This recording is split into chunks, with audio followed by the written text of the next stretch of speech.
Today we are going to see why this is the best, cheapest V8 you can get right now.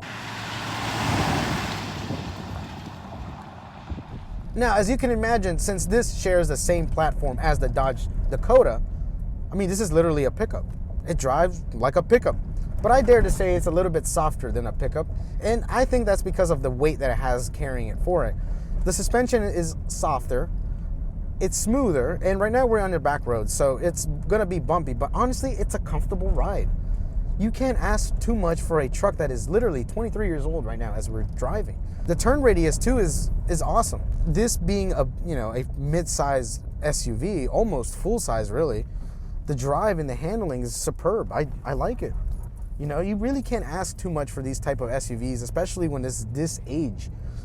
The handling is great. I mean, it could be better. Obviously, it could be a lot better. The suspension could be more improved, but what can you do? For a 23-year-old truck, the suspension is comfortable. The handling is great for the size. The ride is comfortable. It's smooth. Right now, we're on pavement right now, and it's, yeah, of course, you'll feel the bumps. You'll feel the imperfections in the back roads, but it's smooth. It'll dampen it. It just dampens away. The thing that I like about this Durango too is that the visibility is awesome. I like how I'm able to see the hood of the truck. I'm able to see what's next to me on the passenger side, the rear side. I can see things. That's what I like about this. And because the seats, you can adjust it to the height that you need it to be if you're short. It's wonderful. And of course, being a 23-year-old truck, it is 23 years old. You're gonna hear wind noise, you're gonna hear road noise, you're gonna hear that beautiful 4.7 V8 engine in here. You're gonna hear it. You're gonna hear it all. And you know what? That's fine. Because this is what a true SUV is. This is how SUVs were back in this era of 2000. Bolt-on, cabins on, chassis. This is what a full experience that an SUV can give you. You can go off-roading and make it back out and be on the pavement again. So don't be afraid to take it off-roading because this is capable. It's very capable, smooth, it's comfortable. I really do enjoy driving this Dodge Durango. And it has plenty of power, of course. Being a V8, naturally aspirated V8, it has get up and go. It picks up speed. It's not gonna be the fastest thing in the world, but it can go. The brakes, I wish it could be a little bit better. It has disc brakes in the front and drum brakes in the rear. So you can already tell how well the brakes are gonna be. But it stops it fine. Obviously, common sense, if you have more people, more passengers, more weight in here, make sure to, just slow down before you get to your stop. It's gonna be a smooth ride. It's gonna be a great ride. You're gonna stop. It's got plenty of stopping power. I have no doubts about this truck stopping with weight and people in here. It's fine. So this Dodge Durango competes with the Chevy Blazer, the Ford Explorer, the Nissan Pathfinder, and the Toyota 4Runner. So you can imagine there's a lot of SUVs out there that I haven't listed, but we'll be talking about why this is the best one you can buy right now for the price. So this Dodge Durango that we have, it is a 2000 and it has the 4.7 liter V8 engine. Now, it did came with a 5.2 liter V8 and a 5.9 liter V8 engine that's available, but in the year 2000 they cut out the 5.2 and the 4.7 was the new engine that was available, not only in this but also in the Jeep Cherokees and other models and vehicles. The Dodge Durango is related to the Dodge Dakota. They're the same in sense, except that you have this nice rear part of the SUV, a permanent cap, and well, another third row seat. The models available for this Dodge Durango is an SLT, SLT Plus, the RT model, that it is all-wheel drive, so the four wheels are activated all time with the 5.9 liter V8 engine that comes with it, and there's also a Shelby model, pretty much the pre-Hellcat Durango that we now have.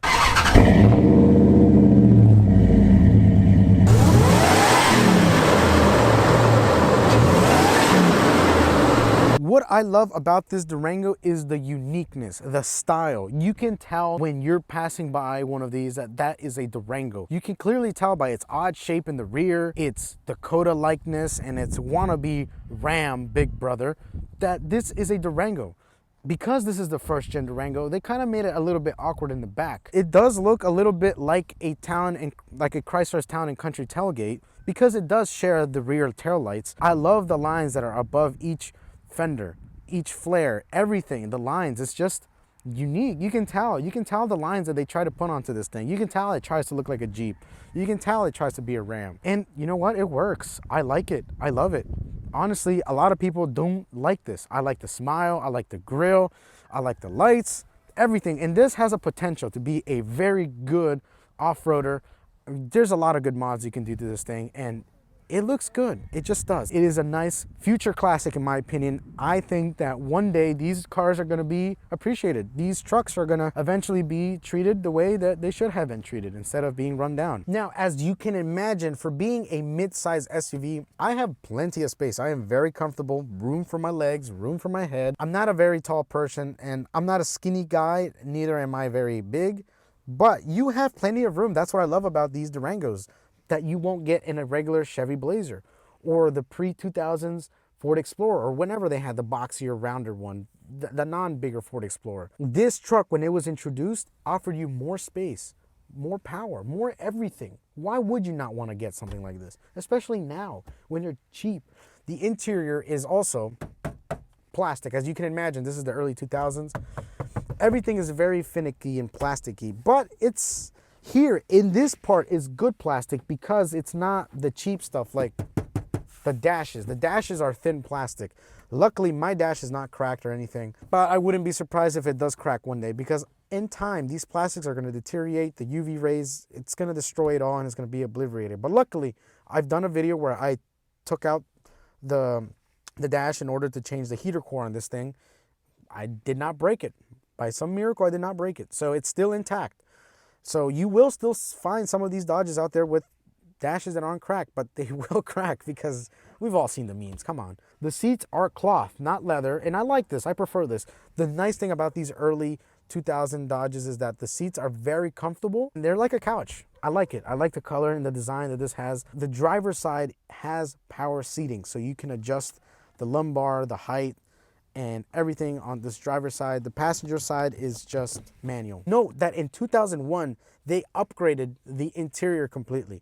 It is a different design. It's no longer this nice rounded shape 90s look that the early 2000s. Now, how practical is this Dodge Durango? It's practical. You have a storage container space here in the center where you can put something, your phone, I don't know, a tablet maybe, might be too big. We also have 3 cup holders, because being an American car, why would you not want to have cup holders? Not enough cup holders. You also have storage here on the sides of the door panels. You know, you can put some, slight stuff in there if you want.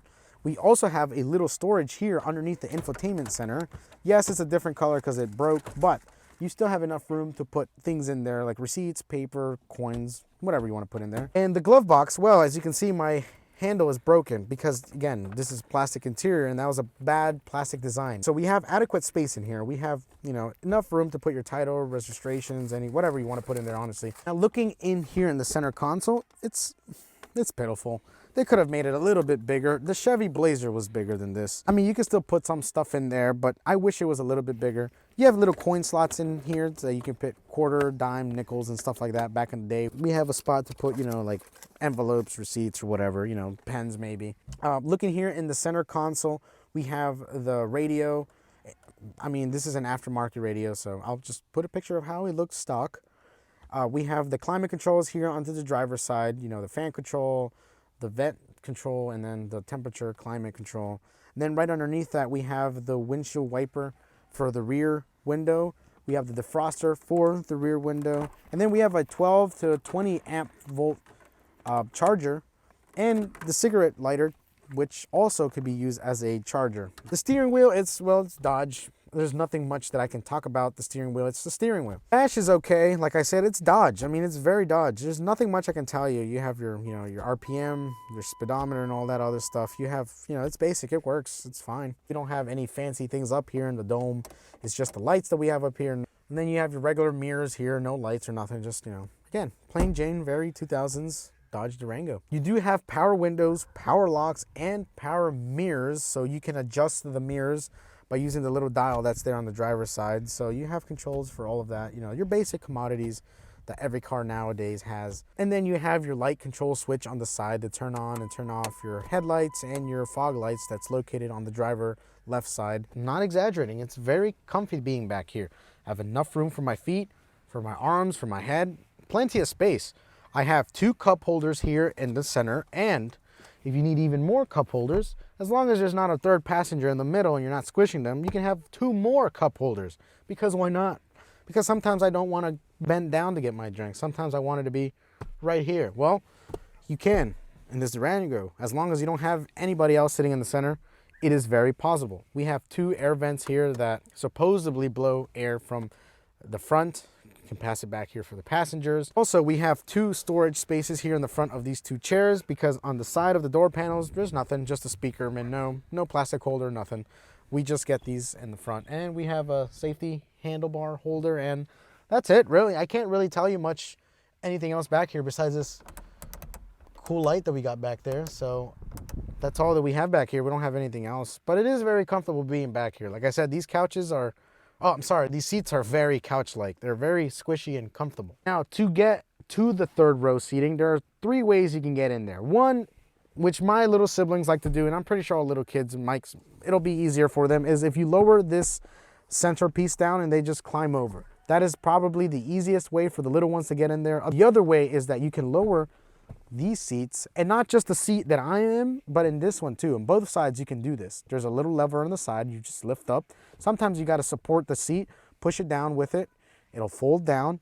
And if you even need any more room, if that's still not enough, there's a little red handle that you can pop up, and that will allow the whole seat to fold forward. So if you need more space or room or anything, you can do that. I've also noticed that once you fold these 2 seats, left and right seats forward, you can't move this centerpiece at all. It won't allow you to do that. Now, sitting back here as an adult, I'm still comfortable.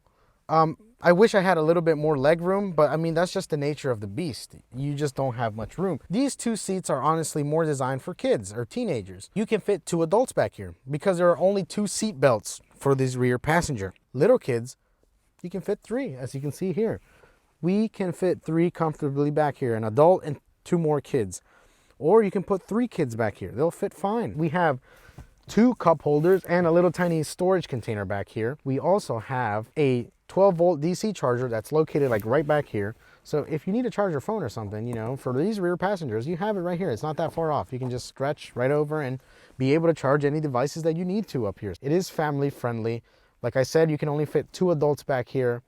The seats are still comfortable, and because we're in this 3rd row seating, it's a little bit up. Like we're up more in the air in a sense, so we get a little bit of a boost in terms of height back here.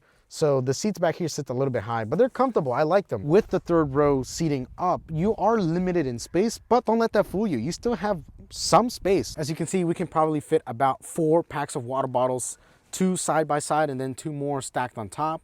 And then from there, you're probably very limited from there on, but you're able to do that. You're still able to put clothing, shoes. I don't know what else you want to put back here. You're still capable. What I do love is that it has this line indicator or your load indicator. So that way it tells you how far something can be sticking out before the tailgate door slams into it. But you have to keep in mind though, as you stack these water bottles, that you go along with this curvature. You don't want to keep stacking upward, because or not, it'll hit the tailgate on this side because it curves. We have more room once you lower these 3rd row seating down. Once you lower it, you have a lot of space. You can put a lot of stuff back here, really. This is the nice thing about this Durango. Because it's a V8, it gives you more capability of being able to tow or being able to put things back in here. So that's the nice thing. You got a lot of room when you have this 3rd row seating down. Also, if we look down here, we have this little secret compartment where you can put tools or such, or I don't know, any other thing. I just put tools and cleaning products and supplies back in here because why not? I can use it. No one will see that. If you are curious, we do have the spare tire underneath the Durango. Right now, I don't have mine, so you won't see the spare tire underneath there. You'll just see the little mechanism hanging. There's a lot of things this Dodge Durango offers you. Why would you not want one? Of course, for the fuel economy is one of the things. It's still a V8, but if you're looking for a V8 power horse, if you're planning to buy a truck for a V8 and put a cap on it, just get a Durango, really. It's really good. You can still tow up to 5,000, close to 6,000 pounds, I believe.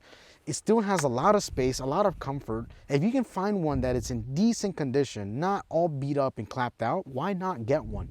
This has been the best SUV, best V8 that I have ever owned, and this has been my first vehicle, and it's still running fine. I bought this at 207,000 miles, And right now it has 229,000 and it's still running fine.